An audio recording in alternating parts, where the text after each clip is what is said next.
my name is Tone, and today we're going to do a new thing in this channel, and that is going to be called Throwback Thursday, where I will be taking a look at older figures from up until, I guess, War for Cybertron Trilogy. I'll do that, since most of the newer stuff that I have pre-ordered is going to arrive more likely next year, and there isn't really much that I can really find at the stores near me, and, like, of course I have to, like, save some money for, like, you know, later on. So I think doing this will be appropriate for you guys and for me. So that means I get to take a look at some older figures that I still own since from my childhood. And that is none other than Transformers Robots in Disguise 2015 Warrior Class Windblade. Robots in Disguise in 2015 was the not so good sequel to our beloved Transformers Prime.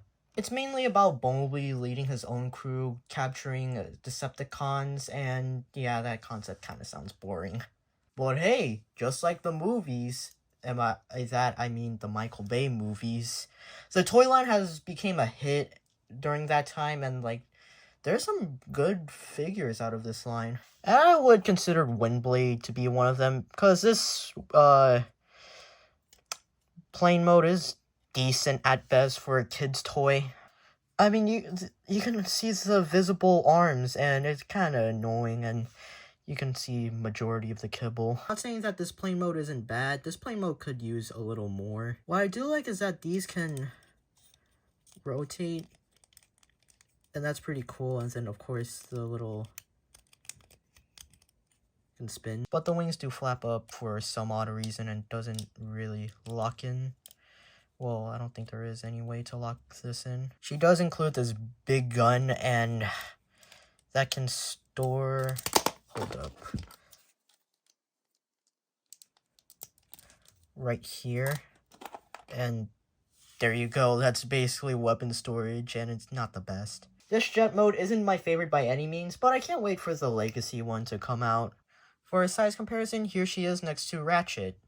Now that that's out of the way, why won't we just transform her in? Her transformation is pretty simple. First thing you want to do is fold this fin up, and then you can just pull these arms out, and then fold out her legs, and fold out her feet, and then you can rotate her waist, and then you want to pull these like that, then you want to, and then you can angle them. You want to fold this, and then you want to pull this down, just like so. And that transformation is pretty simple, is it? Obviously, since this is a kid's toy, the transformation is very simple and very, you know, it's like something that you can do over and over again. And I think the painting and sculpting on her is pretty good for what this is trying to aim for. I believe back in the day, some Transformers figures didn't use that much paint, so of course she is going to be missing some paint apps here and there. But hey, the less paint there is, the less risk of paint chipping there is. I do like the blue highlights on this figure. It pretty much pops pretty well. This tiny thing is removable, but you can attach that to her to complete the look. Head sculpt on her is really good. And why does she have a sticker of an Autobot insignia? Well, back in the day, there used to be a mobile game for this game, or unless if it's still around, I don't even know. And you can scan her, and I believe you unlock her or something like that. I honestly don't remember. But I have a feeling that the game isn't fun as the binaural computer games. Anyone remember those? Anyways, this figure is pretty old.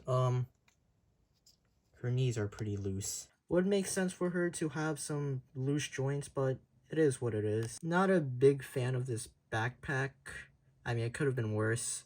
And her legs are pretty hollow. Again, since this is a kid's toy, she is meant to feel and look a little cheap. You can have this on her hip and then pull out her sword, which is unpainted. And obviously, if I can just hold up,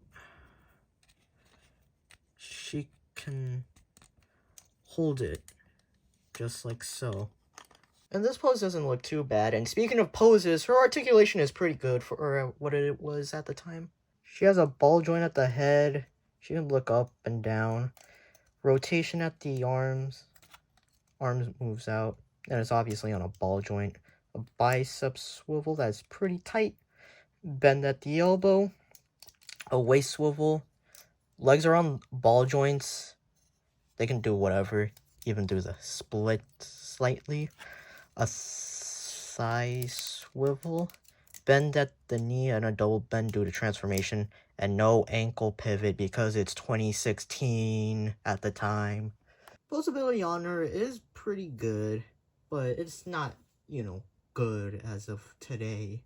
Since, the modern stuff. Size comparison time, here she is next to Bumblebee, Prime, and RID 2015 Drift.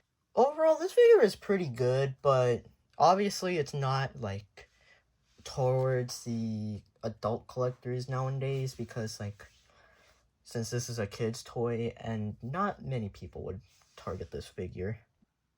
Only recommendation if you just needed a Windblade figure, or honestly, you can just wait till the Legacy one release. But that's what I'm probably gonna do. Just gonna wait for the Legacy release. While I am still gonna keep this figure for nostalgia's sake. And that's basically it. So I would just give this probably good 2.5 out of 5, or actually 2.9 out of 5, because this isn't bad at the time that this was released, but obviously nowadays it's not perfect, So what do you think of Throwback Thursday on my channel? Comment down below how you feel about this segment, and who knows, I'll do more or not. And with that in mind, thanks for watching this video. Give this video a like, comment, and subscribe. And I'll see you guys in the next video. Peace out.